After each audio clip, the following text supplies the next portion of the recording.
ইরানে হামলা হলে হোয়াইট হাউসেও আঘাত হাসবে, আমেরিকাকে কড়া হুঁশিয়ারি ভ্লাদিমির পুতিনের। ভয়ঙ্কর এক উত্তেজনার দিকেই এগোচ্ছে বিশ্ব রাজনীতি। মধ্যপ্রাচ্য থেকে শুরু করে ইউরোপ ও আমেরিকা সবখানে এখন আলোচনার কেন্দ্রবিন্দু ইরান। সাম্প্রতিক সময়ে ইরানে শুরু হওয়া সরকার বিরোধী আন্দোলন নতুন করে আন্তর্জাতিক রাজনীতিতে আগুন ঢেলেছে। এই আন্দোলনকে কেন্দ্র করে এবার সরাসরি যুক্তরাষ্ট্রকে হুমকি দিয়েছেন রাশিয়ার প্রেসিডেন্ট ভ্লাদিমির পুতিন। তার স্পষ্ট বার্তা, ইরানে হামলা হলে হোয়াইট হাউসেও নিরাপদ থাকবে না। সম্প্রতি ইরানের বিভিন্ন শহরে দ্রব্যমূল্যের ঊর্ধ্বগতি, বেকারত্ব এবং অর্থনৈতিক সংকটকে কেন্দ্র করে শুরু হয় বিক্ষোভ। শুরুতে এই আন্দোলন ছিল মূলত সামাজিক ও অর্থনৈতিক দাবি নির্ভর, কিন্তু সময়ের সঙ্গে সঙ্গে তার রূপ নেয় সরকার বিরোধী আন্দোলনে। রাস্তায় নেমে আসে হাজার হাজার মানুষ, বিভিন্ন জায়গায় পুলিশের সঙ্গে সংঘর্ষের খবরও সামনে আসে। এই আন্দোলনের পেছনে সরাসরি বিদেশি শক্তির হাত রয়েছে বলে দাবি করেছে ইরান সরকার। তেহরানের অভিযোগ, ইসরায়েলের গোয়েন্দা সংস্থা মোসাদ এবং যুক্তরাষ্ট্র পরিকল্পিতভাবে এই অস্থিরতা তৈরি করেছে। ইরানের সর্বোচ্চ নেতৃত্ব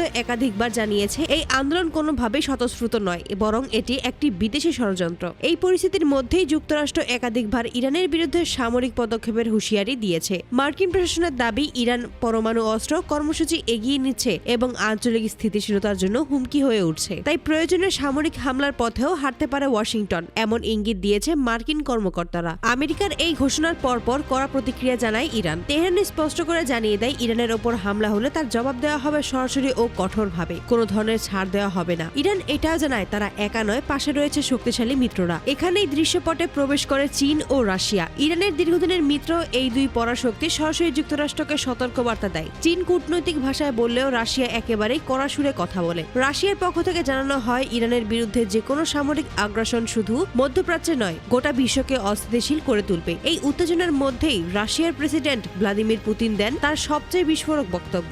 আন্তর্জাতিক সংবাদ মাধ্যমে দাবি অনুযায়ী পুতিন সরাসরি যুক্তরাষ্ট্রের প্রেসিডেন্ট ও প্রভাবশালী রাজনৈতিক ডোনাল্ড ট্রাম্পকেও লক্ষ্য করে হুঁশিয়ারি দেন। পুতিনের ভাষায়, ইরানে যদি এক ফোঁটা আঘাত আসে, তার প্রভাব শুধু তেহরানে সীমাবদ্ধ থাকবে না, হোয়াইট হাউস ও এর বাইরেও থাকবে। এই বক্তব্যের পরপরই বিশ্ব রাজনীতিতে শুরু হয় তোলপাড়। বিশ্লেষকরা বলছেন, শুধু এটি কূটনৈতিক হুমকি নয়, বরং একটি স্পষ্ট যুদ্ধবার্তা। রাশিয়া কার্যত জানিয়ে দিয়েছে, ইরানে হামলা মানেই রাশিয়ার সরাসরি সম্পৃক্ততা। বিশ্লেষকদের মতে, রাশিয়ার এই অবস্থানের পেছনে একাধিক কারণ রয়েছে। প্রথমত, ইরান রাশিয়ার গুরুত্বপূর্ণ কৌশলগত মিত্র। দ্বিতীয়ত, মধ্যপ্রাচ্যে আমেরিকার প্রভাব কমাতে রাশিয়া দীর্ঘদিন ধরেই কাজ করছে। তৃতীয়ত, ইউক্রেন যুদ্ধের পর পশ্চিমা বিশ্বের সঙ্গে রাশিয়ার সম্পর্ক এমনিতেই চরম উত্তেজনাপূর্ণ। এই প্রেক্ষাপটে ইরান ইস্যুতে পিছু হটার কোনো সুযোগ দেখছে না মস্কো। অন্যদিকে যুক্তরাষ্ট্র ও সহজেই পিছু হটবে এমন সম্ভাবনা কম। মার্কিন রাজনীতিতে ইরান বরাবরই একটি হার্ডলাইন ইস্যু, ফলে যে কোনো সিদ্ধান্ত বিশ্বকে ঠেলে দিতে পারে বড় ধরনের সংঘাতের দিকে। সব মিলিয়ে পরিস্থিতি এখন অত্যন্ত স্পর্শকাতর। ইরানের সরকার বিরোধী আন্দোলন,